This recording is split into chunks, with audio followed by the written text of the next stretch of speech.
not, it has never happened in the history of the past captains that we have the Mayo Man of the Year in our company. And I suppose we should take a moment to reflect that as well. Is that it's an honour that's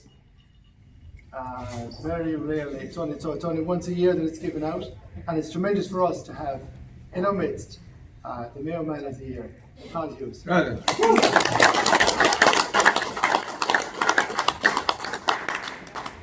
Well, as you all know, it's very difficult to stand up here among your peers and speak, especially about a subject that I'm going to speak about, which is history, and in particular the history of the golf club.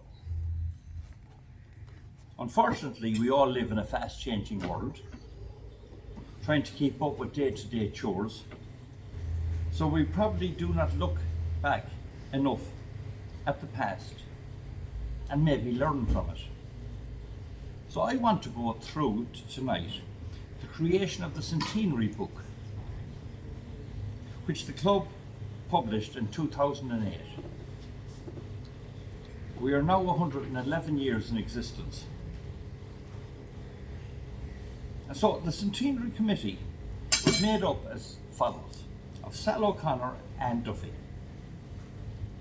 Pat Murphy, Liam Freed, Liam Gibbons, Cathal Hughes, and two deceased members, Paddy Hopkins and Gareth Golden. And our author for the book was Padraig McLaughlin, a club member, and the Centenary captains were Sean Walsh and Nuala Hopkins.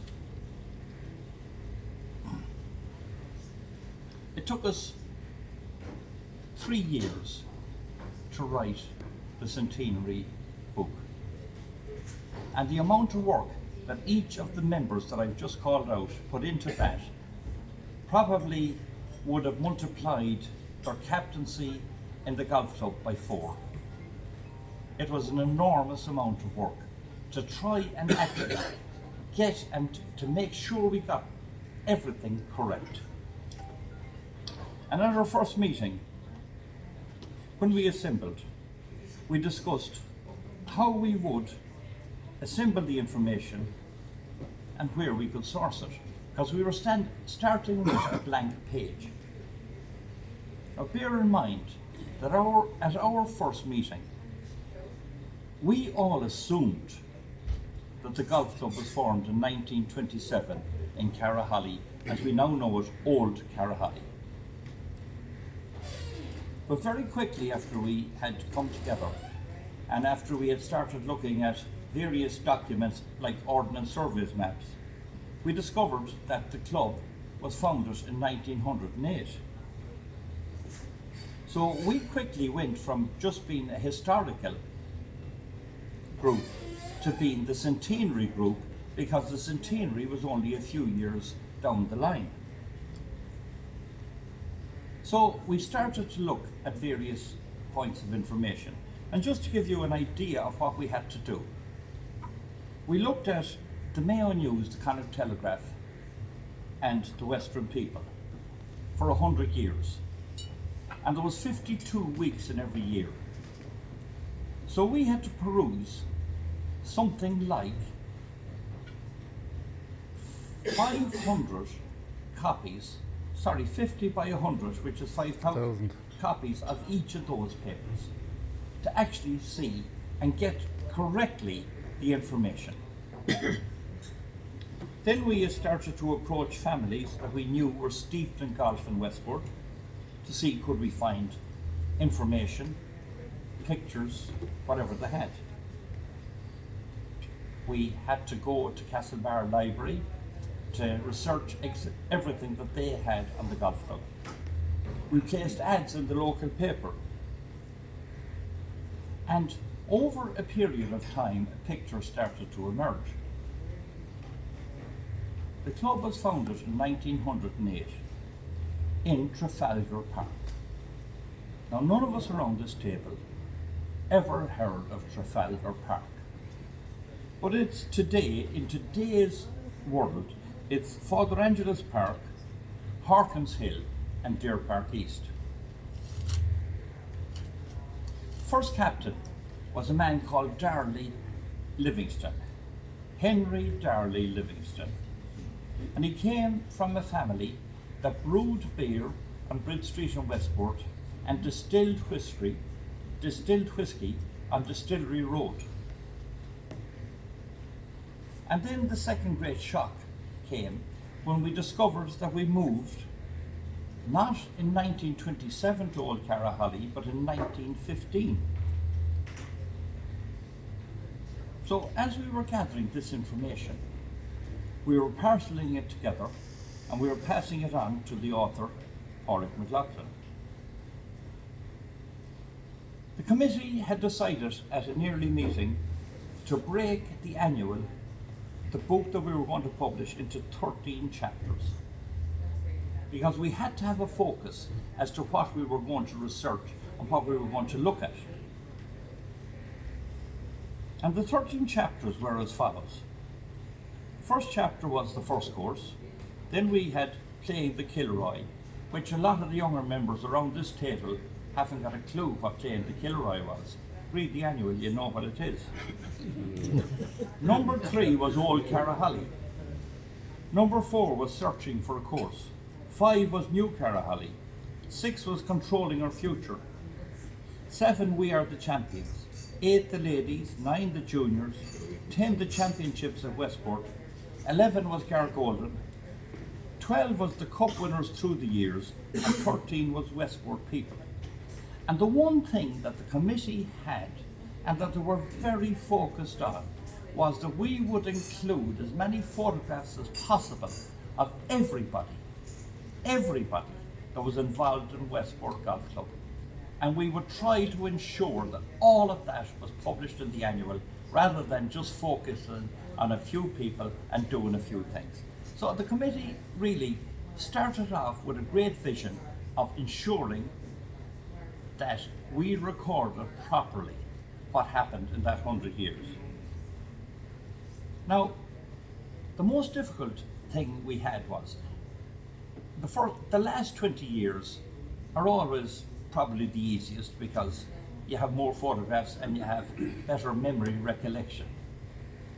The next 60 years beyond that, a lot more difficult. But the first 20 years were extremely difficult because we knew nothing about the people, we had no photographs, and we had no information.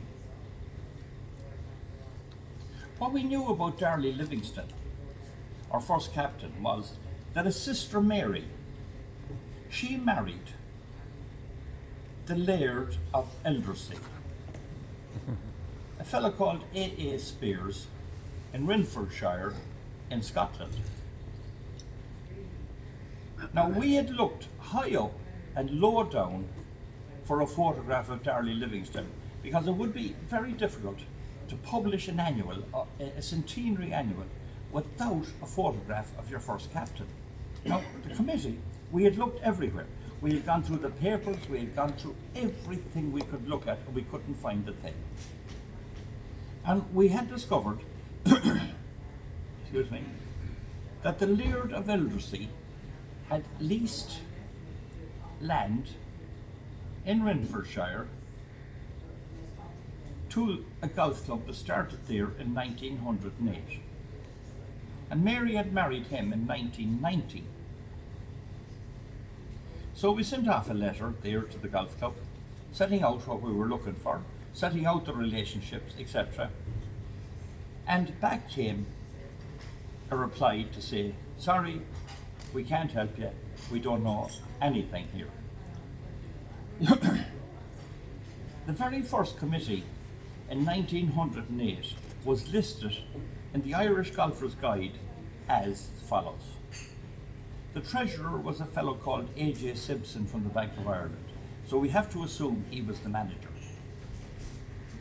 The captain was Darley Livingston, and the committee was very focused, just 4 people: J.C. Garvey, P.E. Kelly, John Murray, and Hugh McGonigal. So now we had 6 more names that we knew nothing about, that we had to go and research and focus and see who they were, what they did, and how they were involved with the golf club. We still no matter what we tried, had failed in relation to Henry Darley Livingston. Now, we also knew from documents that we had discovered that J.C. Garvey, who was on the first committee of the golf club, was best friends with Darley Livingston, and that when Garvey married, Livingston was his best man. So there was a little bit of hope. Maybe we could find this guy. But where do you go with Garvey? He lived out in Murriscabby. That was the home of the Garveys. And we hadn't a clue where to go from there. And I was discussing this with my good friend Christy O'Malley. And he said, well, why don't we go out to see a woman called Mrs. Garvey in Tullabon, way out west. Never heard of the woman, didn't know she existed. But she was the wife of the British ambassador to America. And that man, Garvey, was a nephew of J.C. Garvey. Christy made the arrangements, and out we went. And we met Mrs. Garvey, who was a woman in her late 80s at the time, and I think she's dead now, and her minder. And we explained what we were about. They were very generous. We had tea, we sat down, and they directed us to a drawer where there was old photographs, and we looked at them, and there was nothing there that we could use. So I gave her my card and I said, look, if anything comes up, when you're cleaning the house, if you come across a photograph that can bring us to Darley Livingston or to J.C. Garvey, because we hadn't a photograph of him either, by the way, then please let us know. 3 months later, this is like one of the interesting stories, because there were so many in the annual that I'm just giving you one. 3 months later, she wrote, the minder sent me an email to say that a fifth cousin down in South Africa came to check his relations in Ireland. And obviously being a Garvey, he was directed out to Tullabon and spoke to them out there, left his details and headed on his way. So she sent me an email and gave me the details of the guy in South Africa. So I naturally sent out an email to him to tell him what we were about, what we were trying to do. And he wrote back to me and told me that he had no information, that he was very sorry, that he'd love to be able to help.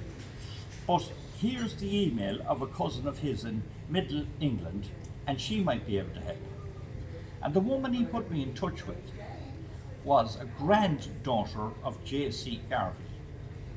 And I explained what we were looking for, and she told me she had his wedding photograph. And then it was J.C. Garvey and his best man, Darley Livingston. So after a few emails, she sent me on the photograph, and that's how we ended up in the annual, with J.C. Garvey and Darley Livingston. So, I suppose, as we said in the annual, history never seems like history until you're living through it. And last Sunday, we lived through history.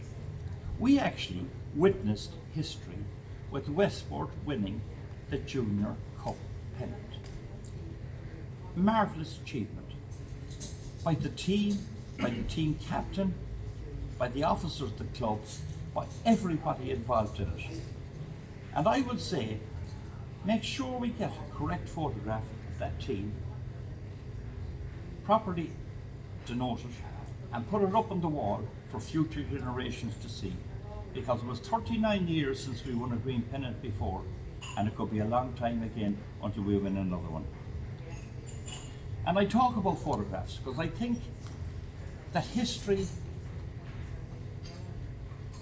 and photographs are very much in common. And you can see an awful lot in a photograph that words will never describe. So I'll go through some of the photographs that I think are iconic. And they're in the annual. In 1997 or 1977, the Irish Close Championship, the first major championship we had as a course, was held in Westport. Vincent Coakley was the captain and the winner was Mark Gannon. Lovely photograph. In 1985, the old Irish Close Championship was again back in Westport. The captain was Cathal Hughes and the winner was Dennis O'Sullivan. And in that photograph, there's a lovely photograph of Paddy Hopkins, Bert Farrell and Gar Golden all gone to the rest. In 1989, the Ladies' Home Internationals was held in Westport. England won it. And there's an absolutely beautiful photograph of a smiling Aidan Redmond and Maureen Walsh with the winning team. In 1997, the Irish Close Championship was back again, and our captain was Liam Freel, presenting the trophy to Ken Carney.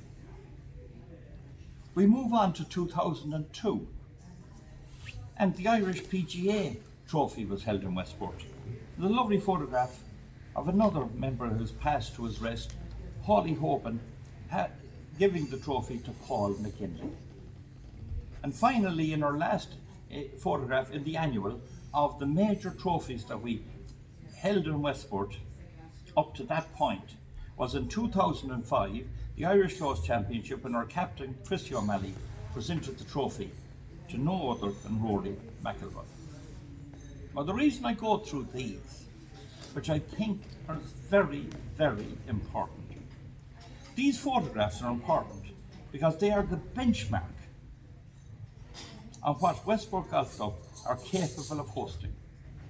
And to visitors and future members, they show what was achieved by this club. Indeed, very few clubs in Connacht could host what we did as a club. You look at our trophy cabinet, and some of the shelves there have been broken because the cabinets have been moved in the last 18 months, and the trophies are not properly displayed. They are all historic, and those trophy cabinets should be brought back to where they were, with proper A-shaped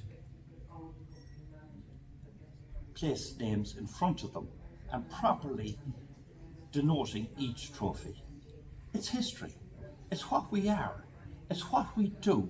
It's what we look to do. And we should have great pride in these things and make sure that they are properly displayed. We should all look back with great pride in what the club has achieved. And long after all of us have gone, and believe you me, we're going to go, I looked at a photograph in the annual, and it was 2000, and there were 30 past captains in that photograph, and today there are only 16 alive.